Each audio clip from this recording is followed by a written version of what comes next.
Serial printing is one of the ways you can debug embedded programming, and today I'm going to cover in detail how to do serial print on an RP2350. So hang around to the end of this video and you will know how to do this.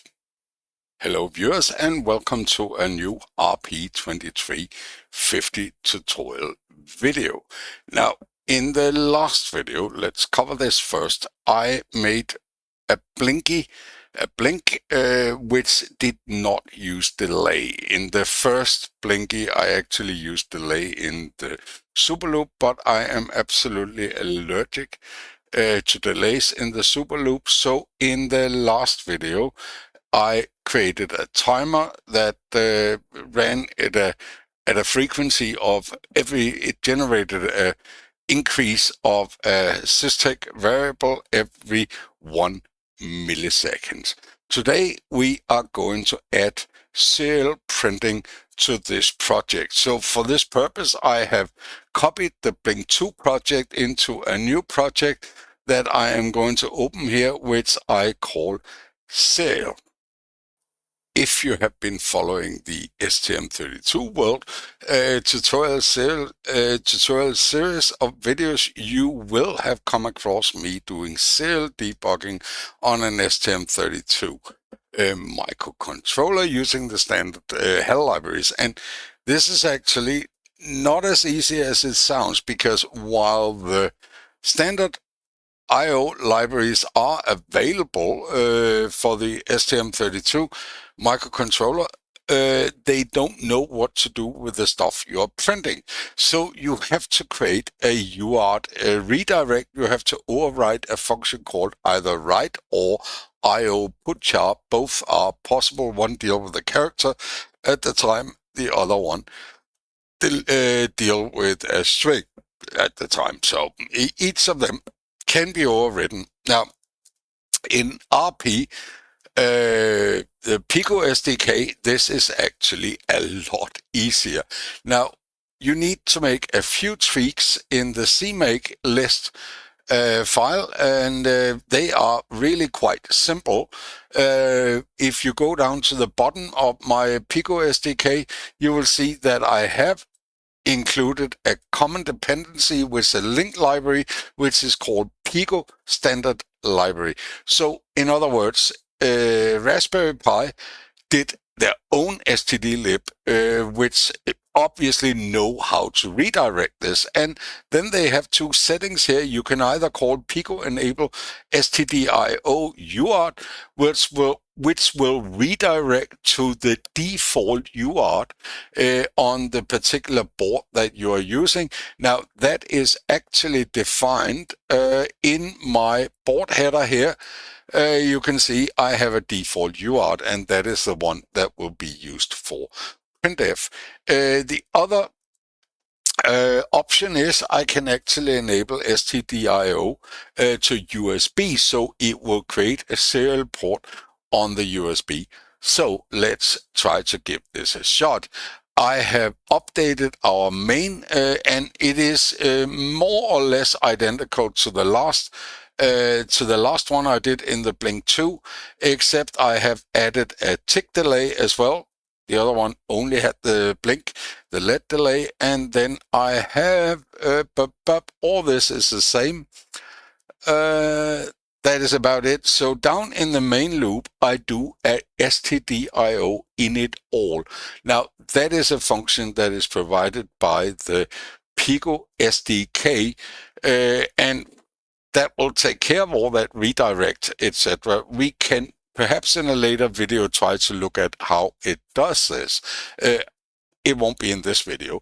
I can also set the UART, the UART baud rate, and I am setting it to 921,600. Viewers again of my STM32 World channel will have noticed that for a long time I used 2 million BPS, and that works fine. Unfortunately, when using, I will look into why that is at some point, but when using the DAP link as a UART USB to serial, if I'm running it at 2 million BPS, occasionally, very occasionally, it will crash and it will need to be power cycled.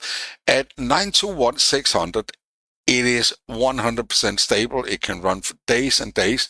And so I am going to stick with this. It is generally considered one of the highest baud rates. It used to be the highest Linux could run, actually. I actually used that originally. Then I switched to 2 million when I found out that was possible. But that's it. Now, I give the UART a moment to stabilize, 50 milliseconds. I don't like delays, but they are acceptable in the initialization. Where they are not acceptable is in the super loop. And then I'll simply print out booting. I will also print a little more information here, whether it's running RISC-V or ARM Cortex mode, just in case.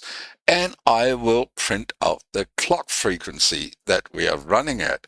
Then I will initialize that tick timer that was described in the last video, and then I will add the next tick, and every one second I'll print out our usual tick, as well as how many loops it managed to go through in that 1 second. Let's try to compile this. So let's compile this project.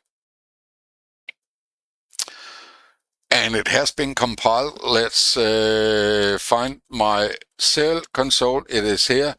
And let's get a device up there. And now let me try to flash the project and switch to the console straight away.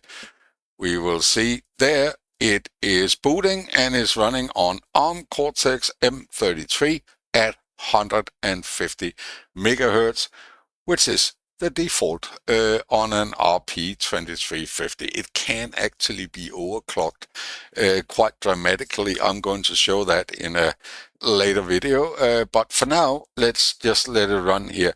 Now, I mentioned earlier that this can actually also redirect to Pico enable USB serial, and amazingly enough, you can enable both at the same time. So if I go in here and I enable the USB serial and I try to compile that, you will see that we now get, let's see if I can show that. It's probably here. I'll do the follow on the dmask and I will try to flash this project and look. And there we got a Raspberry Pi Pico TTY ACM1. Now this one, which is the DAP link, is actually, I can show that, this one is actually running on TTY ACM0. So that is the DAP link, but over here in the other window, we could start microcom on ACM1, and they can run at 2 at the same time because it's 2 different serial ports. So over here we have the UART serial output, and over here we have the USB serial, emulated serial port over USB. Now the benefit of using the UART and the DAP link is that if I flash this again here, let's get rid of that. This one will actually quit because once the RP2350 is restarting, the USB emulator is no longer there, so it will have to re-enumerate the serial port. It is coming up again, and it's probably getting the same. So yes, you can start it again, but the beauty is that the UART, since the DAP link is not restarting, will keep running. I can also hardware, I can print the reset pin again. I would expect this one, the ACM1, I will expect that to disappear while the other one would just cycle. And exactly that is what happened. So there you go. The benefit of using the DAP link is that it has that USB to serial, which is automatically wired up to the appropriate pins for UART 0 in the RP2350. But it is possible to do serial debugging over USB as well. You can see over here I have a USB connected to the DAP link, that is the red one, and I have a USB connected to the RP2350 as well. So as usual, this will be committed into the RP fun repository, which will be linked in the description down below. As usual, please do like and subscribe these videos. Have a look at the description. I usually include some links and stuff down there, including a link to how you can get one of the Streamline setups, which is by far the best way to support the channel like this. As usual, please have a wonderful rest of the day.